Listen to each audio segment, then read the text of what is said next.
আহিদের light camera অ্যাকশানেই শুরু হয়ে গেল আমাদের শখের পল্লী ভ্রমণের যাত্রা। আর যাত্রার শুরুতেই একটা বাহন তো লাগবেই। আর নওগাঁ জেলার এখন জাতীয় বাহন হয়ে গেছে অটো রিকশা চেপে আমরা শুরু করলাম যাত্রা শখের পল্লী সান্তাহারের উদ্দেশ্যে।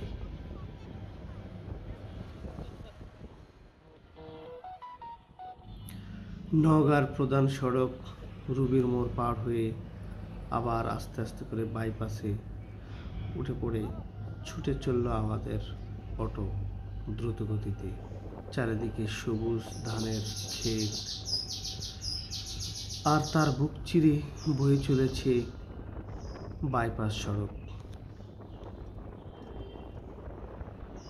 বাইপাস সড়কের পাশেই বশিরপুর শখের পল্লী সান্তাহার এই বড় সাইনবোর্ডটি দেখতে পাবেন। এটি মেইন রোডের পাশে।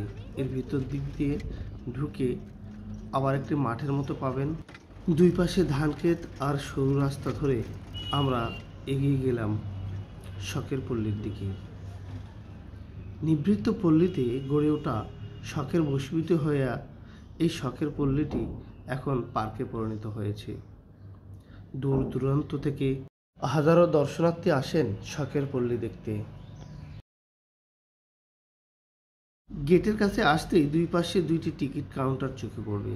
অবশ্যই টিকিট কেটে ঢুকতে হবে। প্রত্যেকটি টিকিটের মূল্য 50 টাকা নির্ধারণ করা হয়েছে। তবে 5 বছরের উপরে 50 টাকা, 5 বছরের নিচে কোনো টাকা লাগবে না। টিকিট কেটে যথারীতি প্রবেশ করলাম। নিভৃত পল্লীতে গড়ে ওঠা এই শখের পল্লীটি একসময় বসত ভিটা ছিল। এখানে ঢুকতেই বাম পাশে একটা মসজিদ দেখতে পাবেন, চমৎকার মসজিদ। তার পাশে কমিউনিটি সেন্টার পার হয়ে ডলফিন ফাউন্টেন দেখতে পাবেন।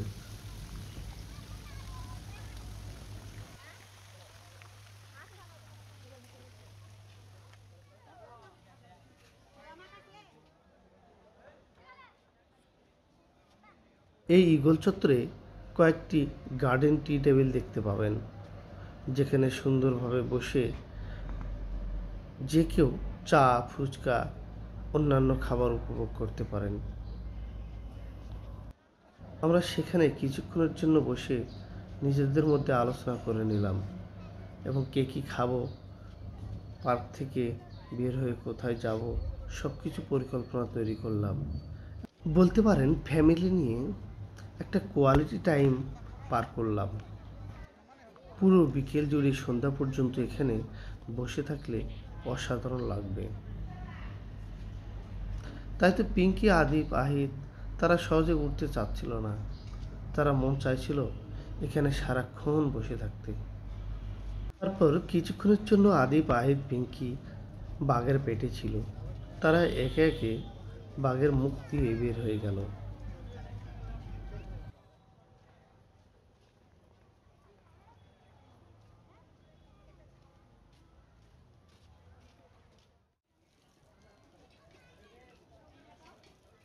সবচেয়ে মজার বিষয় এটি, এই গণেশ পেট, এমন কেউ নেই যে এই পেটে টাচ করেছেন। আদিপ, আহিত তার ঘাড়ে থাকা সেই ভারের উপর উঠে দাঁড়ালো।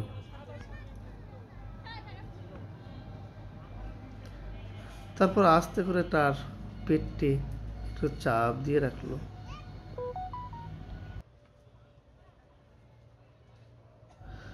তার পিছনে দেখবেন জলপরি পুকুর, পাশে একটি প্ল্যাটফর্মে ট্রেন দাঁড়ানো। এটি বাচ্চাদের বিনোদনের জন্য, এবং তার পাড়েই আবারও টি টেবিল।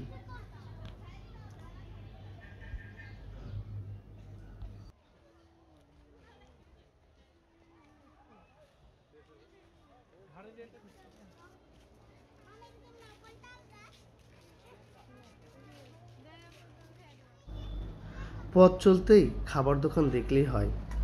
আদিবাহীদের খাবার দেখলে আর লোভ সামলাতে পারে না। সে ছুটে গেল দোকানে এবং তাদের পছন্দ মতো আইসক্রিম নিয়ে ফেলল। যদিও একটু দাম বেশি নেয়, পার্কের ভিতর এটা সব জায়গায় একই অবস্থা। পাশে একটি পুকুর, যেখানে স্পিড বোটে সবাই চেপে আনন্দ উপভোগ করেন। আমরাও যথারীতি টিকিট কেটে সে আনন্দ উপভোগ করলাম। 50 টাকা করে টিকিট কাটতে হবে, তবে অবশ্যই 5 বছরের নিচের টিকিট লাগবে না। তাই তো 3 জনের টিকিট কেটে আমরা উপভোগ করে ফেললাম।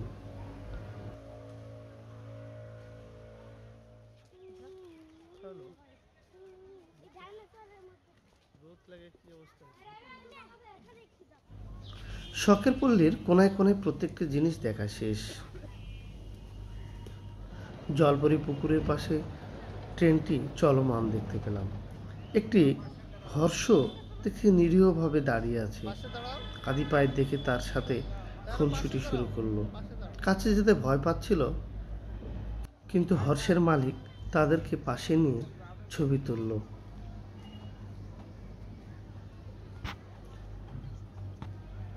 এর পাশেই দেখতে পাবেন একটি সুইমিং পুলের রাস্তা, সেখানে সুইমিং পুল আছে।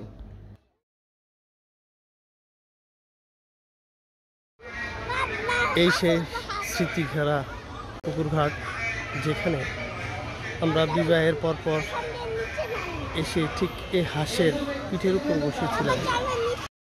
এই সেই স্মৃতিঘেরা হাঁস, যেখানে বিবাহের পরবর্তী সময়ে আমরা প্রথম এই শখের পল্লীতে এসে এই হাঁসের পিঠে উঠেছিলাম। আজ সে হাঁসের পিঠে আমাদের সন্তানেরা উঠেছে।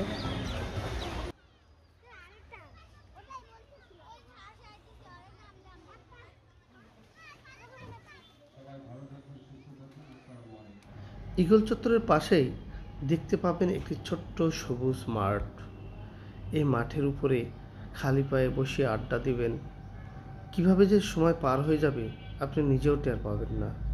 অনেক ছেলে মেয়ে এখানে বসে বসে সময় অতিক্রম করেন।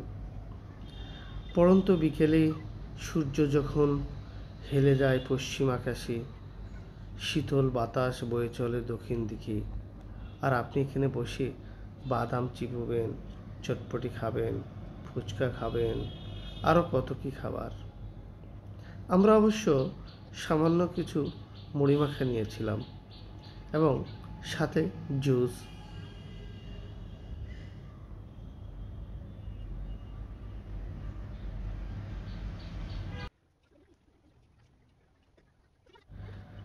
খেতে খেতে সময় পার করলাম, আর সন্ধ্যা ঘনিয়ে আসার আগেই ওঠার চেষ্টা করলাম।